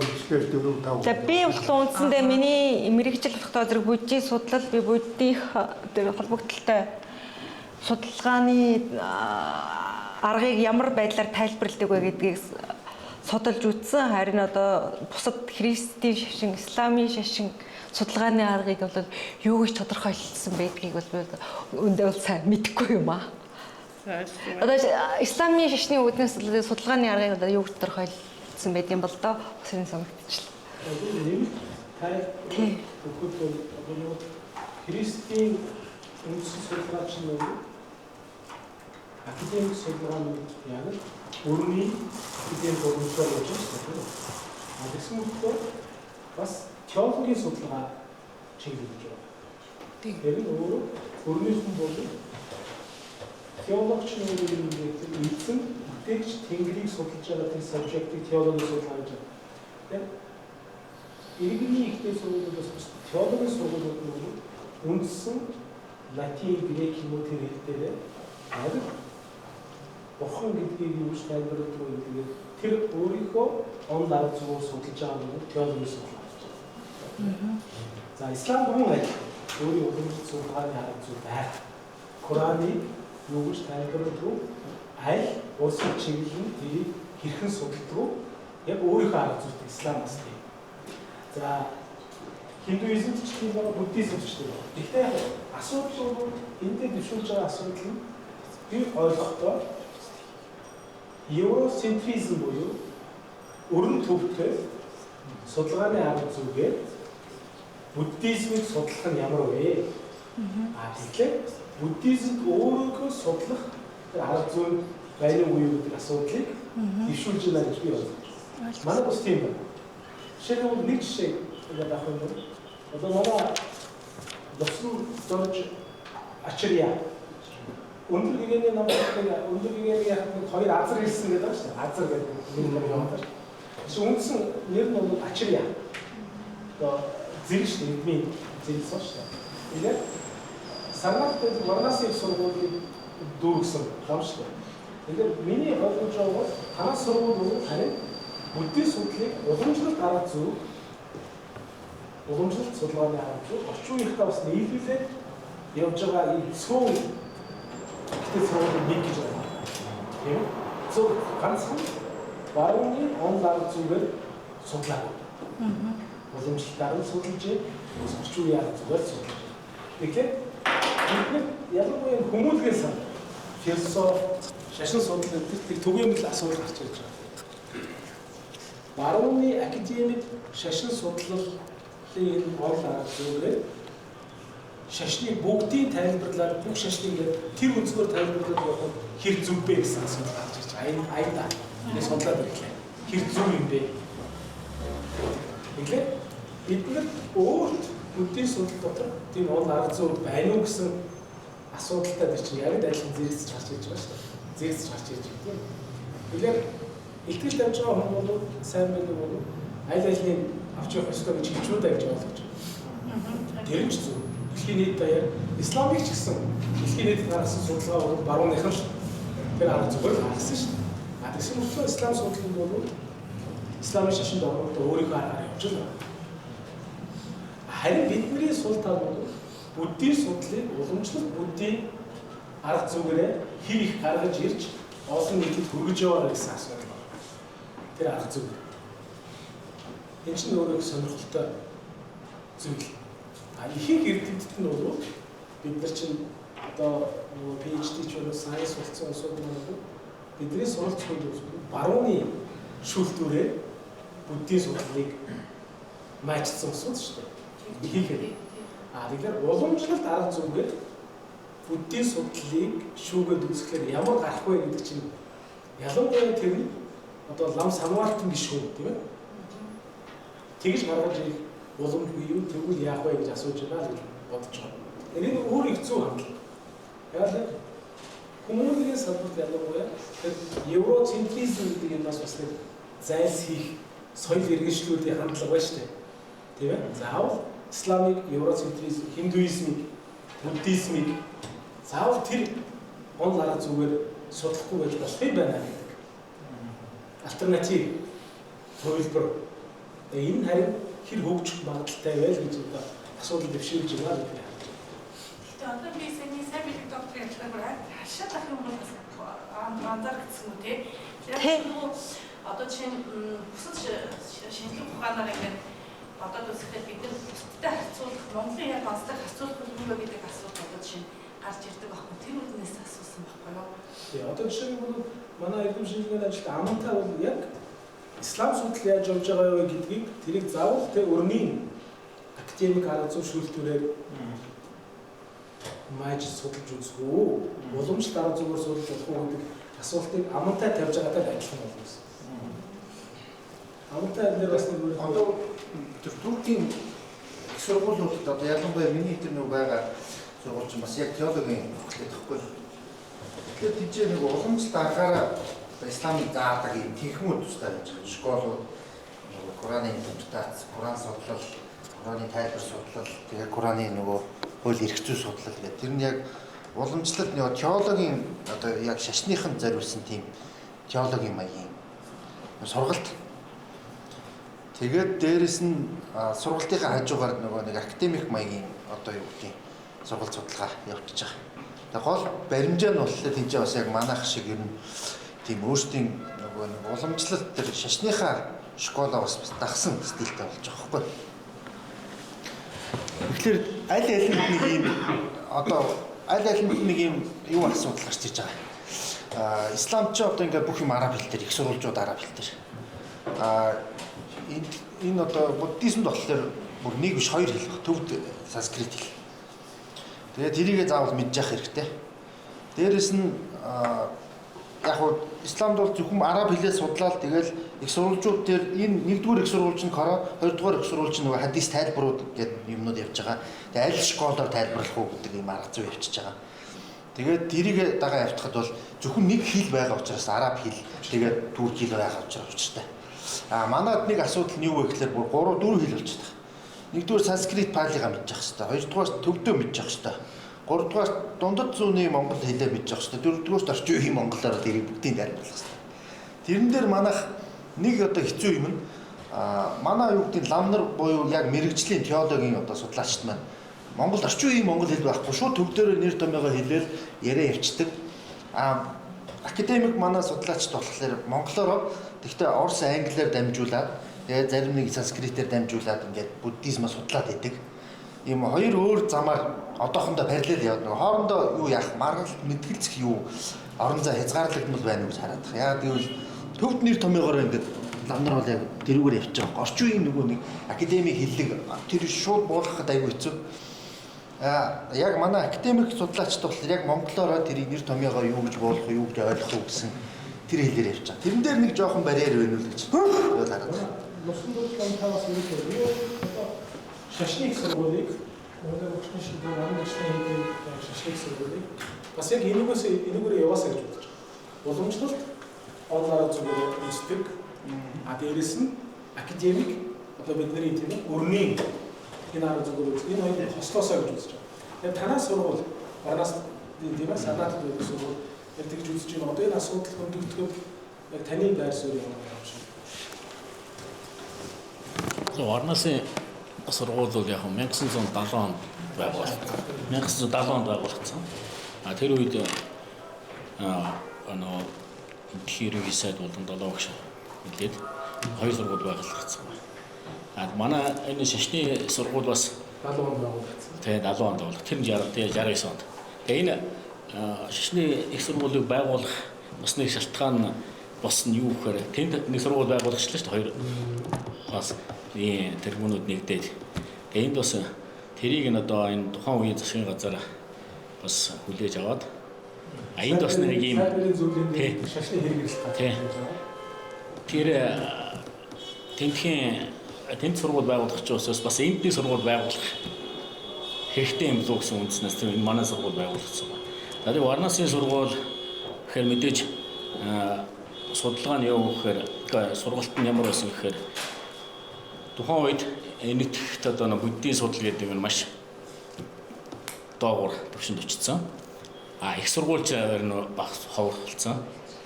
Тэгээд төвдүүдээ төв судлалын гол нь төвдөө сурч ирсэн талбайд. Тэр сургууль төвдүүдэд зориулагдсан боловч тэгээд судалгааны одоо дээд түвшин одоо PhD магистр эднэр болохоор хоёр янзын судалгаа хийж явсан. Нэг нь болохоор restoration гэж судалгаа хийсэн. Тэр нь юу байсан гэхээр их сурвалж санскрит болон их сурвалжлаар байхгүй судалгаа байхгүй төв дээр байдаг юм. Тэрэн дээр тэрийг эргээд буцаагаад санскрит бол тийм их талдаа ачин бүртээ тийм судалгаа явуулсан. Тэгээ яг сургалтын хувьд бол буддийн гүн ухаан гэдэг сэдв дээр болохоор бол уламжлалаа гэж. Төвд уламжлалт ихэнх нь төвд юу дээр байгаа? Хэл дээр байгаа. Тэгээд завааг олно. Төвд хэл дээр байгаа. Тэгээд багш нар нь төвд учраас хэмжил уламжлалт сургалтаа барьсан. Зүгээр хэл бидний бол орчин үеийн шинжил юугаар арга зүгээр явдаг тийм бол байна. Сүүлдээс энэ 2005 оноос хойш нэлээд барууны одоо энэ орчин үеийн арга зүйн дээр нэлээд төвлөрч эхэлж байгаа. Төвлөрсөн. Энд чинь саяхан тэр нөгөө наландрыг их сургууль гэдэг статустайгаар байгуулсан. сэргээл байгуулчихлаа шүү. Энд хэлэрч наландрын их сургууль. Тэс бас нэг юм хэлээд шүү дээ. Яг энэ он дарамжтай холбоотой. Тэр наландрын их сургуулийн гэдэгтэй холбоотой тайлбарлах ямар хэлдэг зөвлөлөө өөрөө харилцсан ойлголцож диалог болохын тулд нэг хэлээр ярихгүй бол нэг нь төвдөр яриад байдаг, нэг нь санскритээр яриад байдаг, нэг нь монголоор яриад байдаг гэж болохгүй. Гэтэл монголчууд өөрсдөө 17 дугаар зуунаас эхлээд саяын тэр анхдагч их сурвалжуудыг бүгдийг нь олж үзсэн. Дамжуур ийм одоо 300 гаруй бот чинь тэр чигтээ тэр анхдаг чиг сурвалжууд бүгдээр ингээд яах гэж тэд нар тийм их хөдөлмөр гаргаж орчуулсан юм. Биднэрт яагаад тэр соёлын өв үлдсэн байгаа. Тэд нар бид нар тэрийг ашиглаж чадахгүй бол тэр өв дээдсийнхаа бүтээсэн бүтээлийг одоо үл тоомсруулж байгаа хэрэг шүү дээ, тийм үү? Нэгдүгээр, хоёрдугаар бид нар өөрсдөө одоо монгол хэлээр л ярьж байгаа болохоос бүгдээр ярихгүй, санскритээр ярихгүй, ялангуяа залуучууд. Тэгэхээр яг энэ монгол нэр томьёогоо олон нийтэд дадал болгох хэлэх гэдэг юм л да. Буддийн одоо нэр томьёонуудыг төвдөр юм уу санскритээс гэхээсээ илүү монголоор дадал болгох бүх үндсийг нь мэргэд гарахын орон Анжуур Данжуурын 300 гаруй бот ингээд биднэрт гаргацсан байхад тэр нэр томьёогоо бид нар нийтэд ингээд дадал болгоод байвал эргээд тэрэндээ харилцсан одоо уламжлал ба залуучуудын хооронд харилцсан ойлголцол бий болох үндэс бүрэлдэх юм л да. Тэгээд хэлний асуудал бол угаасаа л одоо түрүүнд хэллээ 18-19-р зуунаас эхлээл Европын буддийн судлал эхлэхэд анх бол Пали санскрит хэлний танхим байгуулагдаад Пали санскрит хэл дээр буддийн сурвалжуудыг судлаад ойлгодог хүмүүс болох тэр төвд гэж нэг том одоо их сурвалжийн агуу их баялаг хэл дээр бичигдсэн баялаг байдаг юм байна. Төвд судлал руу орохоос өөр арга болсон. Япон, Солонгос, Хятад хэл дээрх буддийн судрууд сурвалжууд төвд хэл дээрх сурвалжууд ижилхэн мөртлөө жишээлбэл очоор ордог ч юм уу зүрхэн судар хятад хэл дээр төвд хэл дээр хүнд ойлгохтой өөрөөр ойлгохтой байна. Хятад хүндийг өөр. Тэгээд тэрийг судлах гээд биднэрт бол судалгаа маш их хэрэгтэй байгаа. Тэгээд түрүүн бас нэг юм хэлсэн сайн бэлэг тэр хиймэл оюун ухааны тухай монголчууд ч бүх хүн төрөлхтний хэрэгэлдэг бүх хэрэглээ хэрэгэлдэг мөртлөө 3 сая дотор ажил хийж байгаа сая 500 хүүхдүүд. Сая 500-аас одоо үлдсэн сая 500-аас 500 ахмадууд гэхэд сая хүн энэ бүх монголчуудын хэрэглээг энэ том газар нутаг дээр бүтээх гэж зүтгэж байгаа байхгүй юу. Тэгэхээр бид нарт туслах одоо би нөгөө санскрит хэлний багш сургууль бүр одоо уламжлалаа барьсан герман улстай мундаг том профессор багшийг 5 жил багшлуулсан шүү дээ. Их сургуулиар санскрит хэл. Тэгэхээр тэр багш маш мундаг энэ толгой дотор нь бүх юм байгаа маш мундаг лекц өгөхлөө компьютер дээр нэг ч гарынхаа үзээд. Тэгээд тэрийг юу хийдгийг гэхээр нөгөө туслахууд энэ олон хэдэн тэрбум хэдэн 100 мянган хүнтэй ард түмэн чинь жижиг бүх юм өөрсдөө ингэ хийчихсэн. Бид нар тийм хүн алга биш. Тэг би эрдэнэт нарийн бичиг дарга мундаг болсон чинь протокол бичиж шивсээр угаад хамар цаг барч шээ. Тэгэхээр зэрэг энэ тийм л оюун ухаан гэдгийг монголчууд хамгийн нэгдүгээрт сурч өөрсдөө нөгөө тэр олон нэг монгол хүн 10 хүний ажил хийж байгаа байхгүй юу? Тэр олон суурин соёл иргэншилтэй тэр олон 100 сая хүнтэй тэр ард түмний дэргэд монголчууд нэг хүн 10 хүний ажил хийж байгаа. Тэрийг ерөөсөө зүгээр ердийн гэж бодоод цааш. Тэгэхээр зэрэг бидний одоо монголчуудын нэг юу болвол өөрсдийнхөө үйл ажиллагаанд хиймэл оюун ухаан нэвтрүүлж сурах явдал бол бас чухал. Энэ бүгд нөгөө хэлэлцүүлгээ идэвхтэй өрнүүлэхийн тулд л ингээд яриад байгаа шүү дээ, тийм ээ. Тэрээс манай бусад улсууд бол бас гараа өгөөд манай сайн билгээс асууж болно. Бид нар яг хэлэлцүүлгийг эхлүүлэхийн тулд ингэж байгаа. Сая Санжид багш бас энэ дээр нэг зарим нэг зүйл сайрсуулаа ингэж хэлье гэж. Зүгээр тийгээс огт мэдхгүй хүн яриад. Дараа одоо өөр хүмүүс байна дараагийн хүмүүс байна. За би одоо мохлош не одоо ширэглүүлэх камерын сан тавиулахаас өөр юмыг бол мэддэггүй хүн. Тэгтээ бурхандаа бол дахил өргөдөг. А бурхны шишний одоо онол номлолыг бол мэдхгүй хүн байна. Тийм учраас би энд сонирхож ирсэн.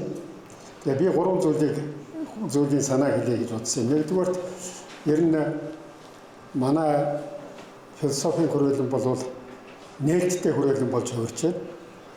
Энэ бол одоо орчин үеийн манай Монгол улсын шинжлэх ухааны амьдралд бол их чухал зүйл болж байна гэдгийг тэмдэглэж хэлмээр байна. Ер нь бол манайхан дотроож ярьдаг, ерөн ч ажиглагддаг шинжлэх ухааны академийн нөгөө их сургуулиуд талынхан гэдэг. Тэгээд бас нэг жаахан өрсөлдөд байгаа мөхтэй зэрэг тэр яг шинжлэх ухааны эрдэнэ номын хэрүүл сарвал өрсөлдөөн биш. Зүгээр хаалга хаагаад байгаа маягийн одоо тийм өрсөлдөөн болоод байгаа юм л да. Тэгэхээр манай Хүрээлэнгийн одоо явуулж байгаа энэ үйл ажиллагаа бол их чухал юм а гэдгийг нэгдүгээр хэлье гэж бодсон. Хоёрдугаар асуудал бол энэ бурхны шашнаа судлах за нэг хүн гүнзгий мэддэг юм а гэхэд ядахтаа христийн шашинтай хүн христийн шашнаа тайлбарлах хэмжээнд хүмүүс маань нэг бурхны шашнаа мэддэг байх нь чухал юм шиг санагдаж байгаа юм. Ер нь Монгол соёлыг одоо тодорхойлдог хоёрхан зүйл байдаг гэж би бол боддог. Нэгдүгээрх нь бол энэ нүүдлийн элчээрийн мал аж ахуйгаас үүдэлтэй нүүдлийн аж төрөх гэсэн. Хоёрдугаарх нь бол ерөөсөө бурхны шашин. Хүнийг үхээс төрхөөс нь ахуулаад үхээд хүсний дараагаар 49 хоног гэж байдаг үстэй. Тэр болтол энэ бурхны шашин бол бидний амьдралд яг дагалдаж байгаа юм л да. Сүүлийн үед бол одоо тэнгэр үзэлгээд ингээд гараад байгаа. Тэгэхдээ ингээд хараад байхад бол одоо уул хаваа дахихаас гисүүлээд шарын боо буудаг гэж ярьж байгаа. Ингээд бодоод авахтай зэрэг бол энэ Монгол бурхны шашин бол бас энэ төр төвдөхөөсөө яахны ялгаатай Монгол бөө тэнгэр үзлийнхаа элементүүдийг өөртөө шингээж авсан ийм юм байна уу гэж санагдаад байгаа юм л да. Германы эрдэмтэн Хейниш нэг зохиолд тэгж бичсэн байдаг ч гэсэн санагдах юм. Энэ Монгол лам нар бол энэ бөөмөргөлийнхөө юмнуудыг бол бичиж тэмдэглэж авсан байдаг. Тэр нь бол одоо тэр бөөмөргөлийн талаар нэг ойлголттой болох ийм боломжийг олгодог гэж ингэж хэлсэн байдаг. Юу бичсэн байдаг байх лээ би тэрийг уншсан. За миний хэлэх гэсэн 3 дахь санаа бол юу нэ хөхтэй зэрэг за сайн билгийнхаа хэлээс ер нь бурхны шашныг судлахад бол одоо өрнөтийн гэж манайхан яриад байгаа. Бид нар ч бол бас энэ өрнөтийн шинжлэх ухааныг 20 дугаар зууны эхнээс одоо ямар нэгэн байдлаар үзээд тэгээд Монголын орчин үеийн шинжлэх ухаан гэж одоо хэлэх ийм одоо эрхтэй болсон улсууд шүү дээ. Тэгэхээр энэ Монголын орчин үеийн шинжлэх ухааны үүднээс бурхны шашныг судлаж болох уу юу гэдэг асуулт тавиад болно гэж хариулах шиг боллоо тийм ээ. За би бол өөр нэг зүйл сонирхоод байгаа нь юу гэхтэй зэрэг энэ бурхны шашны философиг нийгмийн бусад үзэгдлийг судлахад арга зүйг нийгмийн бусад үзэгдлийг судлахад хэрэгжилж болох уу юу гэдэг асуудлыг их сонирхоод байгаа. Тэгээ энэ одоо юуны өмнө хамгийн их амархан хэрэгжилж болмоор юм бол миний бодлоор арга бүлгийн ухаан байх шиг байгаа. Ер нь одоо ингээд ардчлалыг аваад үз эрх үүрэг гэхдээ зэргийн арга бүлгийн тухай асуудал. Ийм Монголиаг аваад үзэхдээ зэрэг ийм Монголиа яг мэрэгчлэн улсуудын үнэлт өгнөхөд бол одоо яаж хийгдэж юу гэдэг талаас нь аваад үзэхээр их сайн хийгдсэн байна гэдэг ингээд үгэнж болно. Тэгэхээр энэ бол арга. Энэ Монголиаг жишээ нь хөдөөний малчин хүнч байдаг юм уу, ахмад хүнч байдаг юм уу, одоо боловсруулалттай хүмүүс хэрэгжилж болохгүй байгаа бол энэ бол тэр зохион бүтээсэн хүмүүст бэлэг төтжээ гэсэн үг болж таарч байгаа. Ийм маягаар жишээ нь энэ ардчлалыг ч гэсэн одоо ардчлалын институтууд байж парламент, их хурл, сонгуул энэ маань арга тал нь. За энэ ажиллаж яах уу юу гэхтэй зэрэг ажиллахгүй гэж дүгнж болно. Юу дутаад байна вэ гэхээр бэлэг тал нь дутаад байна. Соёл, ухамсар тэр тал нь дутаад байна гэсэн үг. Гэхдээ зэрэг би бол ингэж энэ бурхны шашин их одоо олон мянган жилийн судалгааны аргатай философтой ийм учраас бол энийг бас иргэний шинжлэх ухаан руу хөрвүүлж болох болов уу гэж бодоод байгаа юм л да. Жишээ нь ямар нэгэн юмдаар арга бүлэг гэдэг хоёр үзэгдэл гаргалаа гэхэд энэ нь арга, энэ нь бүлэг гэдэг ингээ хэлдэг гэхэд тэр бол философи ойлголт. Тэр энэ арга байна шүү гэд нэрлсэн юм үзүүлэлтээр илэрхийлээд тоогоо хэмжээд эхлэх юм бол орчин үеийн шинжлэх ухааны аргыг арга бүлэгтэй хослоод эхэлж байгаа гэсэн үг. Тэгэхээр ийм байдлаар одоо Бурхны шашны ойлголт, зарим төрлийн ойлголт байх л та тэр анаас бүгдээр явах. Одоо шинжлэх ухааны арга зүйд нэвтрүүлж болох уу гэдэг талаас нь сонирхсан юм л та. Тэгээд л энэ дэрсэн. Тэгээд сайн бүлэгт их баярлалаа.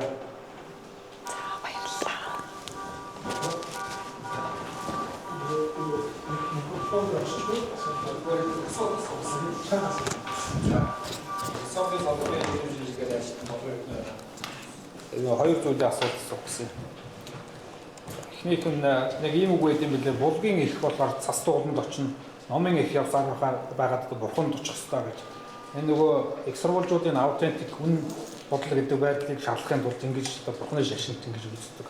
Тэгэх юм бол нөгөө талаас бол одоо буддологи буюу одоо буддын судлал гэдэг өөрөөр дахин академик хэлбэрээр байгуулагдаад янз бүрийн судалгаанууд бичээ гаргаад ирлээ шүү дээ.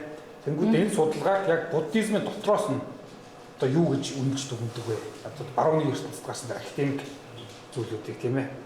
Энд нэг юм диалог явах гайлах шиг байна л да. Баруунд гарсан барууны ертөнцийн дээр шинжлэх ухааны рационал чанар бол дорн тохиныхаас өөр шүү дээ. Тэгэхээр буддизмын эднээс тэр яаж үнэлж байгаа вэ? Яг нэгдүгээр асуулт нь болохоор яаж үнэлж байгаа гэж. Хоёрдугаар саяны тэр хотол нэрийтгэл гэдэг тэр ойлголт категориудын тэр эмпирик ертөнцөөс тэр сэтгүүл чанад гарах тэр ямар нөхцөлд тэгж буддизм чанад гарна гэж үздэг юм бэ? Энэ тухай нэг одоо эхний асуулт бол ямар нөхцөлд чанд гарах гэж үзэх вэ гэсэн асуулт. Тэр ойлголт категорийн тэр хотол нэрийтгэл гэдэг эмпирик ертөнцөө шүү дээ. Тий. Тэр ертөнцөөс ямар нөхцөлд тэр цааш чанад буюу тэр үнэлгээ ертөнц рүү гардаг гэж үздэг буддизмд яг ямар нөхцөл? Ямар нөхцөлд гэсэн үү? Ааха. Одоо энэ ойлгохгүй гэдгийг болохтой зэрэг ерөнхийдөө сэтгэхүйн ойлгох, анализ, синтез хийх ингэж сэтгэхүйн одоо үйлдэл хийхийг бол ойлгохгүй гэж ойлгож байна. Гэхдээ одоо хотол нэрийтгэл гэдэг чинь болохтой зэрэг ойлголтыг хэл зүйн мэргэжлэр тэмдэглэсэн зүйлүүд гэж хэлж болно. Хотол нэрийгдсэн, хотлоороо нэрийдчихсэн зүйл. Одоо жишээлбэл одоо энэ тэг компьютер гэсэн одоо тий микрофон гэсэн энэ төр чинь бүгд хотол нэрийтгэл. Ягаад гэвэл энэ зүйл орчин байгаа учраас энийг тэмдэглэсэн хэл зүйн тэмдэглэгээ байна гэж үздэг. Гэхдээ энэ болохтойгоо эдгээр бүгдөө нийлээд үзэгдлийн ертөнцийг бий болгож байгаа тийм үү? Үзэгдлийн ертөнцийг бий болгож байгаа. Харин энэ үзэгдлийн ертөнц чинь энэ байж энийгээр тайлбарлагддаг. Нөгөөдхөөр ингэж тайлбарлагддаг. Ингэж бусдаараа тодорхойлогдох шинжтэй тийм үү? Одоо бий байж чи вэ? Хүн байж амтан байна. Ингэж аливаа ойлголт нэг нэрээ ингэж дулдуулж тайлбарлагддаг. Энэ бүхнийг өөрөөр нэрлэж, өөрөөр ойлгож тайлбарлаж болох уу? Болох боломж байсан. Ерөөсөө тэгээд бүтчихсэн зүйл биш юм аа гэд. Тэр нь болохтойгоо зэрэг туйлын байдлыг илэрхийлж байгаа юм. Одоо энэ нь одоо хотол нэрийтгэл нь одоо огоод бүтсэндээ хүрж байгаа ч гэдэг юм уу? Ийм харьцааны тайлбар явах уу? Аливаа юмны нэгжийн агуулгаас ерөнхий нэг агуулга байгаа. Нэг агуулга чинь дотроо задраад олон төгсөлгөө олон үзэгдлийн ертөнцийг бүтээдэг гэсэн энэ хоёрын хоорондоо хэрхэн шилжиж тайлбарлагдах вэ гэдэг дээр ер нь энэ ойлгох тайлбарлахын үндэс нь явагдаж байгаа юм. Одоо юм одоо абсолют монизм гэдэг юу вэ? Одоо философчд бол сайн мэдэн шүү дээ. Туйлын нэг үүсэлтэй байх. Тэр туйлын нэг зүйлээр тодорхойлогдож байгаа юм чи хоосон чанар, бүгдд шигүүл байдаг нэг чанар гэж ойлгогдож байна. Би л тийм хариулт өгч байна да. Эхний асуултыг би ерөнхийдөө бас сайн ойлгосонгүй юу байсан бэ гэхнээс. Барууны судалгааг эрдэмтэн дамнаар өөрсдөө юу гэж үздэг вэ? Би дам биш болохоор би дам нар юу гэж үздэг одоо мэдэхгүй байна. Гэхдээ би түрүүний яригдсан асуудал дээр нэг зүйл тодруулж хэлэхэд одоо исламын христийн гэдээ яригдсан шүү дээ. Одоо исламын эрдэм шинжилгээний тухай өгүүлэл бичин те философийн тайлбарласан. Одоо христийн шашны теологийг тайлбарласан те олон урсгал чиглэлүүдийн тайлбарласан шинжлэх ухааны өгүүлэл бичин, буддизмыг тайлбарласан өгүүлэл бичин энэ бүгдээ арга зүй бол нэг л байна. Академик креденциалитад нэг л явагдана. Одоо тэр юу хийж байгаа эрдэмтэд бол нэгэн шалгуураар шалгана. Энэ нь христийнх юм байна арай өөр, энэ буддизмийнх юм байна арай өөр гэсэн юм байдгүй. Агуулга бол буддизм дээрхтгсгүй юм а. Бүгдөө нэг гэдэг нь угаасаа ойлгомжтой зүйлээ гэдгийг л би ер нь тодруулж хэлхийг л хүсэж байгаа юм л да. Одоо энэ дээр бас нэг хүн байвал энэ багш нэг чинь нэг хүн байвал бас их гоё асуулт та ер нь жишээлх юм бол яг хоёр талаас нь авах юм байна. За цэрэг багш дараа нь гараа өргөсөн. Чойрын 5 ботыг дүүргэсэн лам хүн өрний дисциплинээр чойрын 5 ботыг судалсан хүний бүтээлийг юу гэж үзэх вэ гэж байна нэг талаас.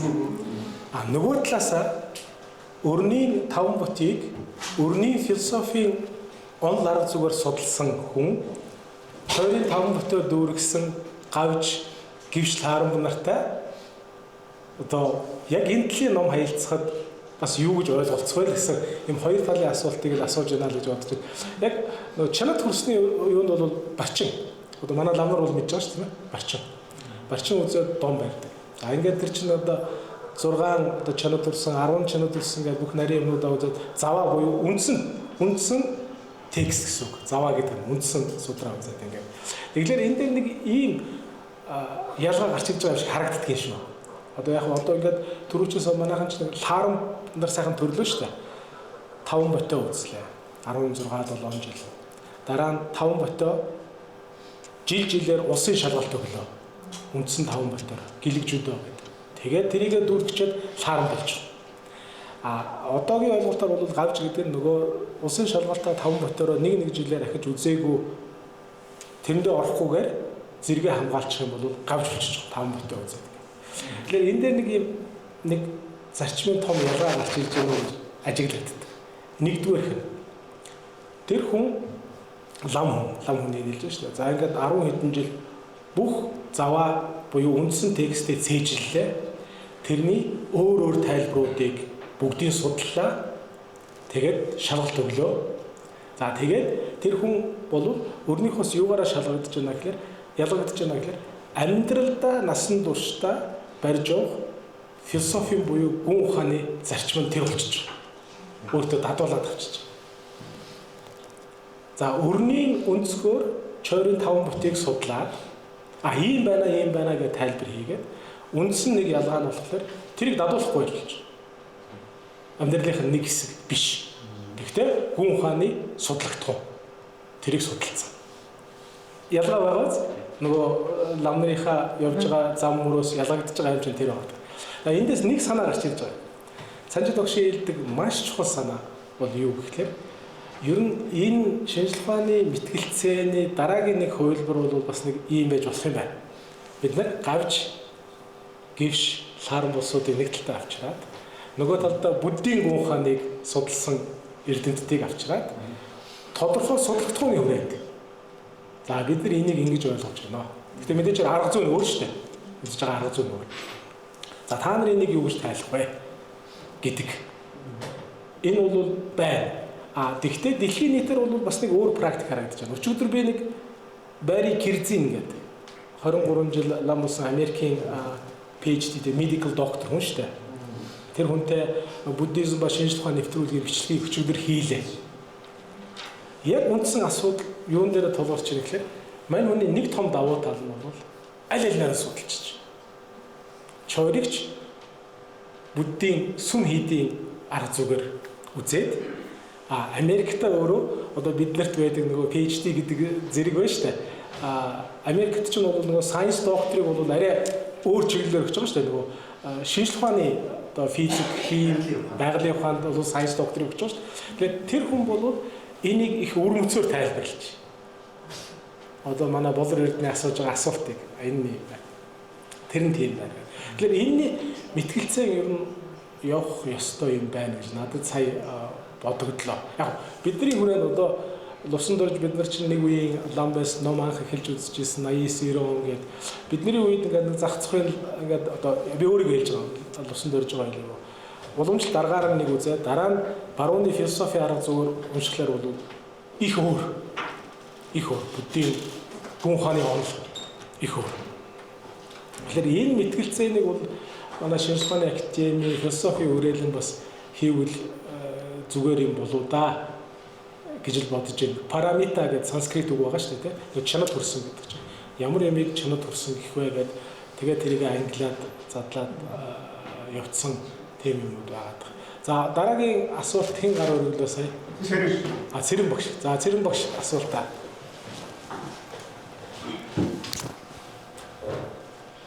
Сайн байна гэдэг хүн хариултгүй болно гэж байгаа. Асуултгүй болно. Буддизм орчин үеийн шинжлэх ухааны гэдэг хоёр үг хэрхэн жигтэйхэн тань сонсогч байгаа болооч шүү дээ. Юу юм бол гэдэг асуулт надад төрүүлж. Буддизм гэдэг үгийн цаа орхон багшийн сургаал гэдэг. Орхон багшийн сургаал чойрын төвхөнийг ойлгосон гэсэн биш үү? Одоо батагийн сургаал аль аль байгаад буддизм гэдэг. Тэгэхээр орхон багшийн сургаал Орхон багшийн сургаалыг дэмжиж хүлээж авсан дэмжих хүмүүсийн сургаал гэдэг нь буддааш бодох юу вэ? Ардууч тонч гэдэг шиг. Ийм байдлаар ялгаж ирдэг байна. Орчин үеийн шинжлэх ухааны харилцааг гэрч энэ өөрөөсөө хэлдэг байгалийн шинжлэх ухааны сайнс доктор гэдэг. Физик үсгээ стафын нийтлэл. Физик бол бүх зүйл үгүй юу гэж хэлдэг. Үг их морон байсан. Энийг хамтран бол физик юу болж ямар болов. Фалхан бодоо цаахууд нэг зүйлээс сайн шүү. Квантын физик гэдэг үг юм шүү. Шинжлэх ухааны эцсийн оргилгын энэс цааш олночны болохгүй болоо. Өөр хамгийн сүүлийн асуулт. Өөр асуулт биш шүү дээ. Өөрөлд үсэл томхон үлээлж энэ сценарийг тогтмолж явуулъя. Философийн техник маяас тэр фортик түшилцэнгийн семинар нэг юм хийдэг байсан. Тэр семинар дээр гарах юм бол манай дашин багш бороо багш байсан юм аа. Философийн техник. Истай. Тэр багш офшид дээр орос хэлний ажил зорж ирж байна. Энэ хүмүүсүүдэрийг тодорхойлох юм бол эдгээр алны философийн институтыг хоёр өгүүлж байдаг. Аль нь хэнийг баримт гэдгүй юм. Кантын трансцендентал одоо ямгуух чингуух гэдэг ийм юмнуудыг яриа. Энэ аринаар дээр ямар байсан орос руу жиртсэн монголоор юу вэ гэдэг гэсэн. Ийм их үеэр ярилцах юм байна шүү дээ. Энэ семинарт хэлний юм ирэх орцоо. Энэ семинарыг хийгээд тавьчихсан бацаасчих юм байна шүү дээ. Энэ семинарыг ирэх и хүсэж хүлээх хүмүүсийн доо эрс үсний гэдэг нь эрс. Монгол ширхэг хөтөр ямар хүмүүсийг орхон багш миний сургаал эргэлцсэн. Би тэгээд үнэн зөв гэдэг нь итгэсэн шүү дээ. Тэгэхээр би энэ хоёрыг саналтай асуучаа дорн шүү дээ. Миллиграмын зөрөөгөө хэмждэг. Та гэр гардаг юу та? Тэгээд яжсэн юм шүү. Түүч хайцаа. Ай хинжаасан юм. Эвэж усуд шашнуудад зургаалууд үтгэдэгчнүүд ухнаа шашнууд өөрсдийнхээ үтсэн сургаалыг хөдөлшгүй хэрэгжүүлэхгүй ноцох баах хэрэгтэй. Ийм гэж ямар ч христийн шашин, исламын шашин байдаг гэдэгт би итгэхгүй эргэлзэж байна. Тэгэхээр энэ хоёрын насан дараа. За баярлалаа. Өөр асуулт. Өөр асуулт биш шүү. Тийм байна. Замаараа амнаа. Чимээгөө тодорхой хариулт өгсөн. Бас товч асуулт. Нэг асуулт, хоёр асуулт хариулагдсан. Асуулт багтсан. Дээр нөгөө гамтын огш маань ер нь манай одоо энэ Монголын буддизм бол энэ тарны ёс ус дамгаалсан юу гэж ярьсан тийм ээ. Тэгэхээр тарны суд руу, тарны чиглэлээр одоо боловсрол ус их сурвалжууд их байдаг. Тэгэхээр тэгвэл тарны ёсыг ер нь судлахад ямар арга зүйр хэрэглэгдэх вэ? Тэгээд тэрэн дотроо жишээ нь одоо юу гэдэг нь хүн авах, иш авах гэдэг чинь тэрийг одоо судлыг гэвэл жишээ нь яаж судлах вэ? За тэр бол шууд айгүй хэцүү төмөн маян би ингэж нэг юм байдаг те нийтэд зориулагдаагүй сургаал учраас одоо өчүүхэн би мэдчих чадахгүй. Одоо энэ лом гээднүүд мэднэ. Тийм ээ хөш одоо юм. Тэ нууц гэж хэлдэг шүү дээ. Нууц тарины ёс гэж. Энд дээр түрүү нөгөө болгоны асуулт нь юу ламнар жишээлбэл шинжилгээ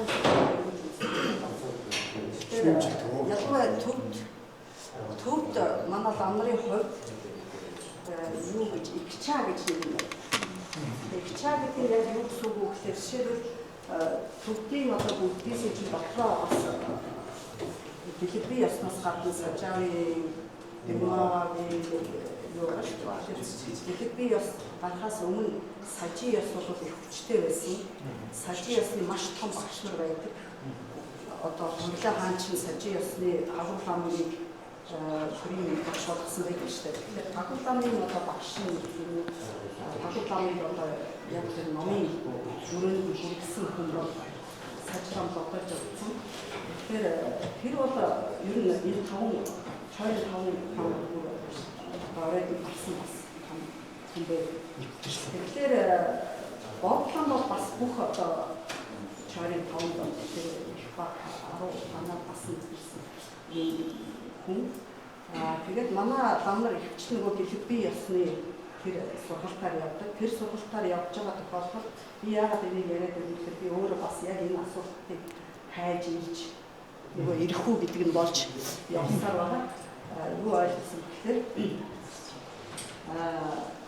яг энэ төвдийн ялангуяа манай Монголын ч гэсэн бацхан сургууль ярьж байгаа тэр анхдагч сургууль гэж байна шүү дээ.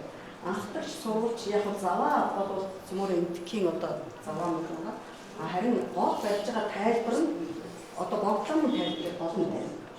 Тэгээ яг бодлогын тайлбарыг цээжилсэн байдаг. Яг бүрийн одоо бодох маргаан хэлцэн яг бодлогын номноос ишл авах. Өөр их чанаас ишл авахгүй гэдэг нэг тийм зарчим байдаг юм байна. Тэгэхээр нөгөө сажи ёсны тэр ламнарын том ламнарын бүтээлээс ишл авахгүй. Тэн дээр бол яг нэг юм бодлогын одоо шүүмж хэлж юм уу засвар энергийг бол ярьдаг баг. Гэхдээ хариултууд бол дандаа бодлогынхаа одоо номноос явдаг. Тийм болохоор энэ дээр жишээлбэл бас юуны хувьд орчмын одоо энэ академик арга зүгээр судалсан судалгаа дээр барих уу эсвэл нөгөө юугаараа хичээл сургалтаараа сурсаар байгаа тул зэт толгойдоо орцох тэрийгэ барих уу гэдэг ялгаа гарч ирээд байна л да. Тэгэхээр энэ дээр л одоо харилцсан ойлголцол бий болох зайлшгүй шаардлага өнөөдөр төрж байгаа. За чанар гэдэг бол угаасаа барууныхаа параметр гэдгийг трансцендентал гэж орчуулсан. Сүүлд нь манай хэл шинжилгээний одоо том эрдэмтэн